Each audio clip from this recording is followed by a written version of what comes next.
Hello bachcho, let's read this question. So this question says ship A is traveling with a velocity 5 km per hour due east. A second ship is heading 30 degree east of north. What should be the speed of second ship if it is remains always due north with respect to the first ship? Okay, first ship के respect में always कह रहे हैं north की तरफ रहे, ठीक है। तो चलिए बच्चों इस क्वेश्चन का की कॉन्सेप्ट आप क्या लिख सकते हैं। The key concept of this question, इस क्वेश्चन में बच्चा आपको ये बताना है स्पीड ऑफ सेकंड शिप यहाँ पर कैलकुलेट करके बताना है, ठीक है। ऑलराइट, ठीक है। तो देखिए बच्चे यहाँ पे रिलेटिव वेलोसिटी बेसिकली आपको फाइंड आउट करना है। क्या फाइंड आउट करना है? Relative velocity. So we can write down relative velocity will be the key concept of this question. Alright, अब देखिए बच्चों रिलेटिव वेलोसिटी होता है कि यहाँ पर आपके पास देखिए दो शिप्स हैं, ठीक है।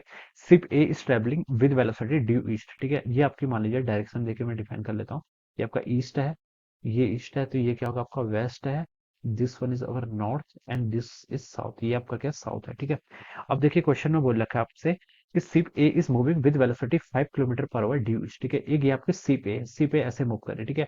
This is the velocity of A, ठीक है। कितनी स्पीड से आपके 5 किलोमीटर पर आवर, ठीक है। ये गिवन कर रखा है, ठीक है। मैं देखिए एक्सेस भी डिफाइन कर लेता हूँ। मान लीजिए मेरा एक्स एक्सेस है, मेरा वाई एक्सेस है, ठीक है। ऐसे डिफाइन कर दूंगा, ठीक है। यानी कि नॉर्थ के अलोंग वाई एक्सिस है और ईस्ट के अलोंग एक्स एक्सिस है, ठीक है। अब बोल रखा है कि इस second ship is heading 30 degree east of north, ठीक है। ईस्ट ऑफ नॉर्थ का देखिए क्या मतलब होता है, ऑफ नॉर्थ लिखा है तो यानी कि नॉर्थ से एंगल देखना है इसकी तरफ, ईस्ट की तरफ, ठीक है। तो ये आपकी बी इस तरीके से होगी कुछ, ठीक है।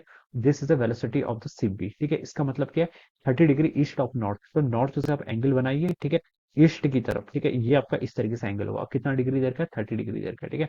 तो ये लिख सकते हैं this is the velocity of the ship B, ठीक है। ये आपको यहाँ पर पता चल रखा है। अब देखिए इसमें हम लिख सकते हैं, देखिए वेलोसिटी ऑफ ए, देखिए बच्चों वेलोसिटी ऑफ ए कितना लिख सकते हैं, ये आपका 5 किलोमीटर ईस्ट की तरफ है, यानी कि मैं इसको 5 आई लिख लिया, ठीक है। अब velocity of B, B ship की वेलोसिटी को देखिए क्या मैं लिख सकता हूँ। बी की आपके दो कंपोनेंट आएंगे, एक तो आपका इस डायरेक्शन में आएगा वाई एक्सिस का लॉन्ग, ठीक है, और एक कंपोनेंट आपका इस डायरेक्शन में आएगा एक्स एक्सिस का लॉन्ग। वाई एक्सिस का लॉन्ग क्या कंपोनेंट आएगा? वीबी को मैं सिंपली वी लिख लेता हूँ, ठीक है। वी कॉस 30, ठीक है। कितना आएगा आपका? वी कॉस 30, कॉस 30 की वैल्यू कितनी होती है आपकी? √3/2, तो हो जाएगा आपका √3/2 वी, और डायरेक्शन की आपकी प्लस जे कैप है, प्लस वाई कैप है, इसको मैंने प्लस जे लिख लिया, ठीक है। दूसरा कंपोनेंट आपका ये आएगा प्लस एक्स की, ठीक है। और ये कितना होगा आपका 5 sin 30, तो इसको हम लिख सकते हैं आपका 5 sin 30 की वैल्यू कितनी होती है आपकी, सॉरी वी साइन 30 है ना, तो वी/2, और ये आपकी डायरेक्शन की है प्लस आई कैप है, ठीक है। तो ये आपने बी की वेलोसिटी पे लिख ली, ठीक है। अब बोल रखा है कि what should be the speed of second ship if it is remains always north due to the due north with respect to the first ship, ठीक है। फर्स्ट शिप के रिस्पेक्ट में हमें यहाँ पे बताना है, ठीक है। तो देखिए बच्चे इसको हम कैसे सॉल्व करेंगे।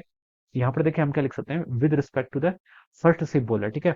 यानी कि देखिए आप लिख लीजिए velocity of B with respect to the A, B क्या आपकी सेकंड शिप है, ए क्या आपकी फर्स्ट शिप, ठीक है। तो इसको हम कैसे लिख सकते हैं, वीबी माइनस वी ए लिख सकते हैं, ठीक है। इसको आप देखिए कैलकुलेट कर लीजिए, वीबी देखिए कितना आपका, वीबी आपका देखिए यहाँ से हो जाएगा आपका √3/2 वी, और जे कैप प्लस आपका कितना है v/2 आई कैप, ठीक है। ये आपका इतना है, माइनस क्या कर लीजिए वी ए कितना आपका 5 आई कैप, ठीक है। तो इसको देखिए आप सॉल्व करेंगे तो कितना आएगा यहाँ से आपका, यहाँ से आपका देखिए v/2 माइनस है, ये तो आपका आई कैप के अलोंग कंपोनेंट आ गया। जे कैप के अलोंग क्या कंपोनेंट आएगा आपका √3/2 वी जे कैप, ये आपका जे कैप के अलोंग आ गया, ठीक है। और इसमें बोल रखा है कि what should be the speed of the second ship if it is always remains always due north, always north की तरफ रहे, ठीक है। तो ये क्या है, this is the velocity of B with respect to A, ठीक है। ए ऑब्जर्वर को बी की वेलोसिटी आपको ऐसे दिखाई देगी, ठीक है।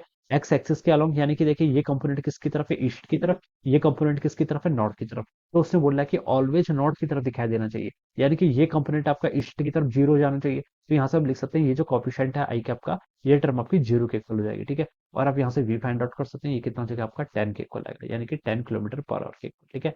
So this should be the answer of this question. तो वी की वैल्यू बच्चों हमने कैलकुलेट कर ली, ऑप्शन ए से क्या कर रहा है, मैच कर रहा है। So we can say that option A क्या होगा, इसका राइट आंसर होगा, okay. So this is how we will solve this problem.